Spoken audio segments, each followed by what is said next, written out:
Comentários sobre o Viver. Livro de Jiddu Krishnamurti. 77. O erudito ou o sábio? As chuvas tinham levado a poeira e afugentado o calor de muitos meses. As folhas reluziam de limpas e novas folhas começavam a despontar. Pela noite afora, as rãs enchiam os ares com seu coachar rouco. De vez em quando, faziam uma pausa e de novo recomeçavam. O rio corria rápido e o ar era suave. As chuvas ainda não tinham cessado de todo. Nuvens escuras acumulavam-se e o sol estava escondido. A terra, as árvores e a natureza toda pareciam estar à espera de uma nova purificação. A estrada tinha uma cor marrom escuro e as crianças brincavam nas poças de água. Faziam bolos de lama ou construíam castelos e casas, com muros ao redor. Havia alegria no ar, depois de tantos meses de calor, e a terra começava a cobrir-se de capim verde. Tudo se renovava. Esta renovação é inocência. Aquele homem se considerava vastamente erudito e, para ele, o saber era a própria essência da vida. A vida sem o saber era pior do que a morte. Seu saber não se cingia a uma ou duas matérias, mas abarcava muitos aspectos da vida. Falava com segurança sobre o átomo e o comunismo, sobre astronomia e o fluxo anual das águas do rio, sobre dietética e superpovoamento. Tinha um orgulho extraordinário do seu saber e, como bom exibicionista, usava-o para impressionar. Diante dele, os outros se calavam, respeitosos. Como nos espanta o saber e que reverente respeito tributamos ao homem que sabe. O seu inglês era, às vezes, um pouco difícil de compreender. Nunca saíra de seu país, mas tinha livros de outras nações. Era tão apaixonado pelo saber como outros pela bebida, ou outro apetite. Que é a sabedoria, se não é saber? Por que dizeis que se deve pôr de parte o saber? Não é essencial o saber? Sem o saber, a ciência, onde estaríamos nós? Seríamos ainda trogloditas, completamente ignorantes do mundo maravilhoso em que vivemos. Sem o saber, a existência seria impossível, em qualquer nível. Por que repisais tanto que o saber é um empecilho à compreensão? O saber condiciona. O saber não dá liberdade. Um homem pode saber construir um aeroplano capaz de voar até aos confins do mundo em poucas horas, mas isto não é liberdade. O saber não é fator criador, pois o saber é contínuo, e o que tem continuidade nunca pode levar ao implícito, ao imponderável, ao desconhecido. O saber é um empecilho ao aberto, ao desconhecido. O desconhecido não pode ser vestido com o conhecido. O conhecido move-se sempre para o passado. O passado está sempre ensombrando o presente, o desconhecido. Sem liberdade, sem a mente aberta, não pode haver compreensão. A compreensão não vem com o saber. No intervalo entre palavras, entre pensamentos, é que surge a compreensão. Este intervalo é silêncio, não quebrado pelo saber. Ele é o aberto, o imponderável, o implícito. O saber não é útil, essencial? Sem o saber, como pode haver descobrimento? Há descobrimento não quando a mente está repleta de saber, mas quando o saber está ausente. Só então há quietude e espaço, e neste estado é que se realiza a compreensão, o descobrimento. Não há dúvida de que o saber é útil, no seu nível próprio. No outro nível, porém, ele é positivamente nocivo. Quando o saber é utilizado como meio de autoglorificação, para nos encher de vento, ele é então danoso, gerando divisão e inimizade. A expansão do eu, não importa se em nome de Deus, do Estado ou de uma ideologia, é desintegração. O saber, num certo nível, embora condicione, é necessário. A linguagem, a técnica, etc. Este condicionamento é uma proteção, uma coisa essencial para a vida exterior, mas quando este condicionamento é utilizado psicologicamente, quando o saber se transforma em meio de conforto psicológico, de satisfação, gera inevitavelmente conflito e confusão.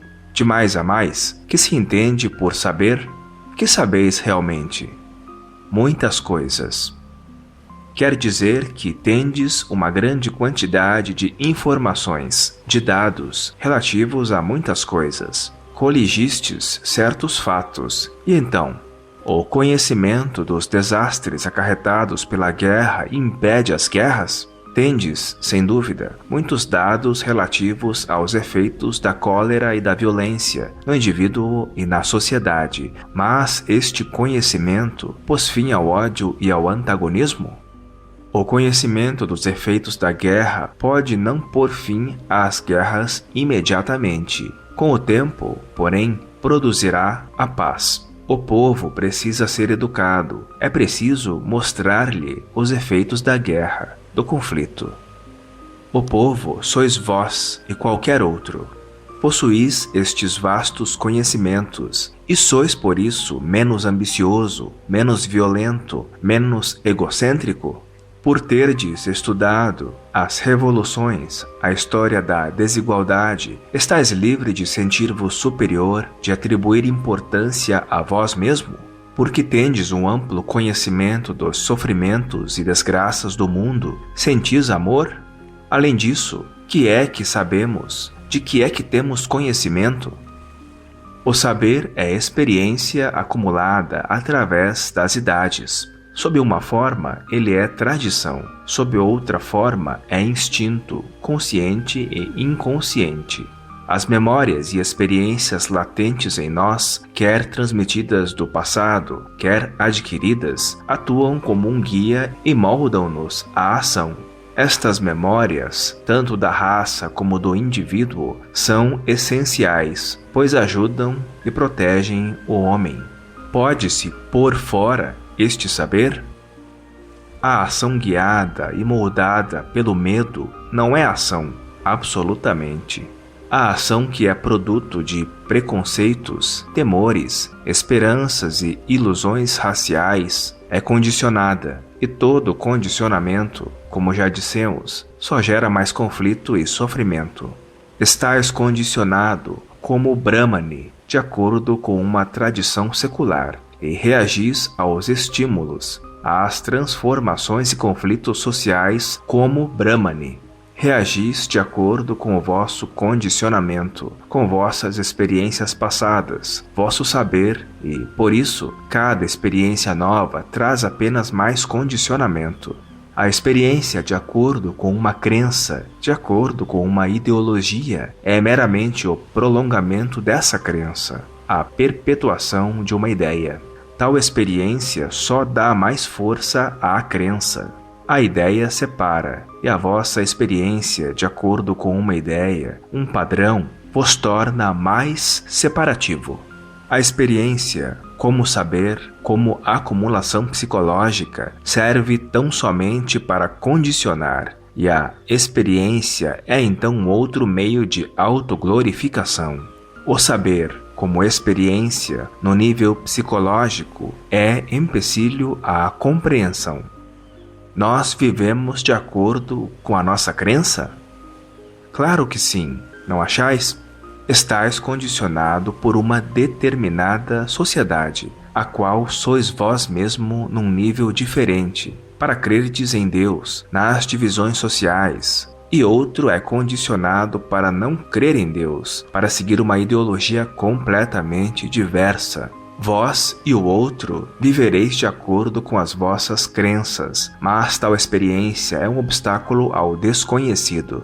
A experiência, o saber, que é memória, é útil em certos níveis. Entretanto, a experiência como meio de fortalecer o eu psicológico, o ego, só leva à ilusão e ao sofrimento.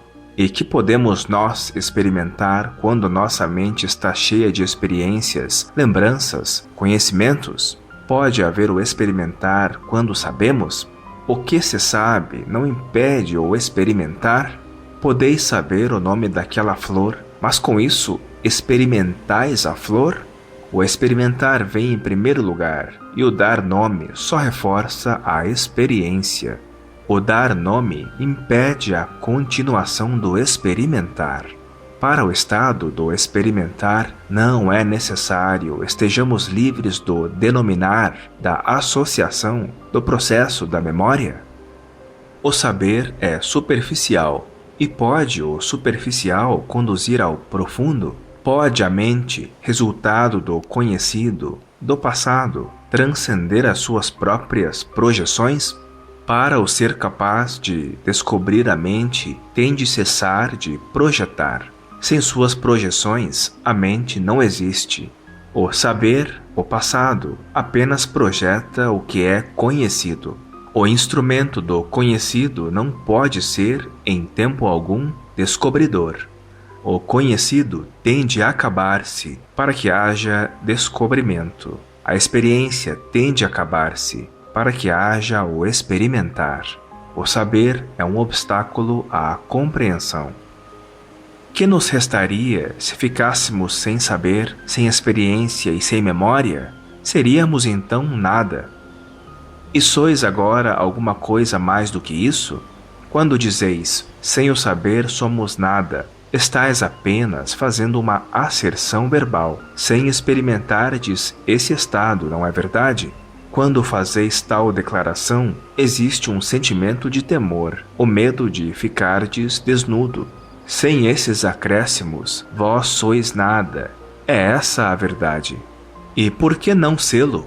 Por que todas estas afetações e convencimentos? Vestimos este nada com fantasias, com esperanças, com várias ideias confortadoras, mas, debaixo destas cobertas, somos sempre nada, não como abstração filosófica, mas realmente nada. O experimentar desse nada é o começo da sabedoria.